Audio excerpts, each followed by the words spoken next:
What are your thoughts on Bitcoin? I'm a big fan of Bitcoin. Should the U.S. do a Bitcoin reserve? Absolutely, yes. Yes, the United States should have a strategic Bitcoin reserve. And who should pay for the Bitcoin reserve? That's a good question. Hopefully, some of the tariff money could potentially do that. The reason why I think we should have a strategic Bitcoin reserve, I know you guys had Michael Saylor on your show, and I think he's onto something.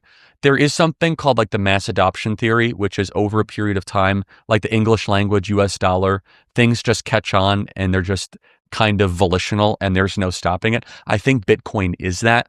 You got to watch out though. Quantum computing could potentially crack cryptography. But if they do that, then they're also cracking bank accounts. Right. And stock trading accounts. So quantum is the only asterisk on all this.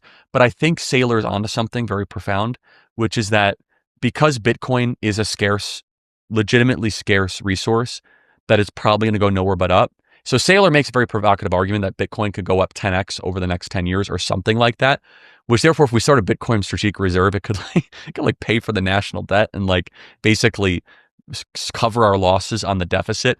But I think that I think the United States government should be invested in crypto without a doubt. I tend to agree with Michael Saylor that it's more likely to go to 1 million than 0. Yes, I think that's right.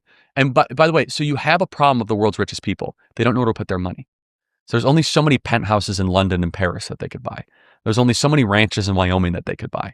And so we had this problem. So you create all this money, the money goes upwards to wealth inequality point. To your earlier point, the question is then, well, what do rich people do with money? There's only so many equities they can buy. There's only so many shares in NVIDIA and Apple and Microsoft they could justify. Well, money needs to find a home, and it's found a home in Bitcoin.